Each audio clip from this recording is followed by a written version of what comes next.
दोस्तों नमस्ते। दोस्तों आज का टॉपिक का विषय ये है कि इस यूनिवर्स में आपके मन में जो भी समस्या है या जो भी विचार है उसको भी निकालने का भी साधन है। आपको बस क्या करना है, उसके बारे में विजुअलाइज करना है। इसी किसी व्यक्ति के बहुत से कमेंट आता है कि मैं मेरे मन में क्या नेगेटिव थॉट चल रहा है या किसी व्यक्ति की यादें चल रही हैं, उसको अगर आप निकालना चाहते हैं तो इस यूनिवर्स में है साधन। जैसे आप सोचेंगे तो आपको फील होगा कि आपके बॉडी में अगर कोई डिफेक्ट आता है, जैसे मान लो स्टोन हो जाती है आपके बॉडी में, तो उसको सर्जरी करके आप निकाल सकते हैं। लेकिन अगर मन में आपके कोई डिफेक्ट आ गया है, कोई समस्या आ गई है या किसी व्यक्ति का विचार आ रहा है, तो क्या उसको सर्जरी करके आप निकाल सकते हैं? उसको सर्जरी करके आप निकाल नहीं सकते हैं, क्योंकि मन क्या है, एक चेतना है। तो इस यूनिवर्स में उसको निकालने के लिए बस एक ही साधन है कि इस यूनिवर्स से कोई न्यू आइडिया लीजिए और जो पुरानी आइडिया है, जो पुराने विचार हैं, जो पुरानी समस्या है, उसको रिप्लेस कर दीजिए। यानी कि इस यूनिवर्स में जो है, आप जो पुरानी आइडिया है उसको आप रिप्लेस कर सकते हैं, उसको आप निकाल नहीं सकते हैं।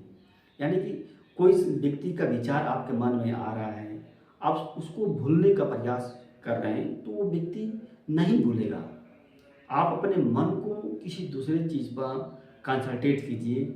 आप अपने मन को इस यूनिवर्स में जो चीज़ नई चीज़ है, जो पॉजिटिव चीज़ है, उस पर कंसंट्रेट कीजिए।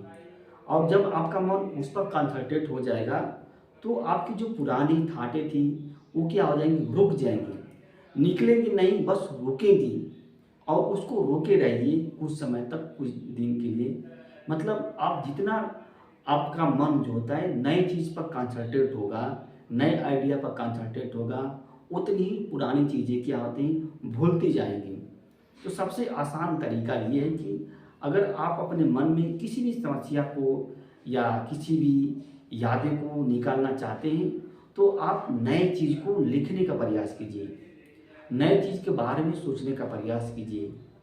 आप पेंटिंग का भी काम कर सकते हैं। इससे भी क्या है, आपके मन में जो पुराने थाट आ जाएंगे वो भी रुक जाएंगे। यानी कि कुल मिलाकर कहना है कि इस यूनिवर्स में जितने अच्छे से अच्छे विचार हैं उसके बारे में आप विजुअलाइज करना प्रारंभ कर दीजिए। आप डेली बाय डेली जब विजुअलाइज करेंगे, सोचेंगे, उसको मैनिफेस्ट करेंगे, तो आपके शरीर में ज़रूर बदलाव आएगा, आपके मन में ज़रूर बदलाव आएगा। और एक दिन क्या है, जो पुरानी थाटें आ रही थी वो एकदम स्लो हो जाएंगी, एकदम रुक जाएंगी। बस खाली कभी काल वो आपको याद आती जाएंगी। लेकिन यह प्रोसेस क्या है, आपको कुछ दिन करना पड़ेगा, तभी जाकर आप अपने मन से किसी समस्या या किसी व्यक्ति के विचार को आप निकाल सकते हैं। यानी कि आपके जीवन में जो भी कुछ घटनाएं घट गई हैं, आप उसको भूलने का प्रयास कर सकते हैं। तो तभी कर सकते हैं जब आपके मन में कोई नई आइडिया आए। और आपके मन में नई आइडिया तभी आएगी जब आप उस नई आइडिया के बारे में सोचेंगे, तभी आएगी। अगर आप उस नई आइडिया के बारे में नहीं सोच रहे हैं या अपने मन को किसी दूसरी चीज़ पर कंसंट्रेट नहीं कर रहे हैं, तो स्वाभाविक बात है आपके मन में तो वही पुरानी चीज़ आएगी। जैसे मान लीजिए खेत है, अगर आप खेत में क्या गेहूँ या धान को नहीं पैदा करेंगे, नहीं बोएंगे, तो उस खेत में क्या घास तो आ जाएगी। उसी तरह से मन है, अगर मन को किसी दूसरे काम में इंगेज नहीं करेंगे, तो स्वाभाविक बात है इस मन में जो होता है, जो नेगेटिविटी है, जो पुरानी थाटें हैं, वो सब आ जाएगी। इसलिए अगर आपको पुरानी विचारों को भूलना है, पुरानी यादों को भूलना है, किसी समस्या को भूलना है, तो यूनिवर्स में बस एक ही साधन है कि आप उसको पुरानी चीज़ को क्या नई चीज़ से रिप्लेस कर दो, पुरानी समस्याओं को नई समस्याओं से रिप्लेस कर दो, अपने मन के अंदर बदलाव ला दो। दोस्तों यह वीडियो अच्छी लगी तो इसको लाइक कीजिए और हमारे चैनल को दोस्त सब्सक्राइब कीजिए। धन्यवाद।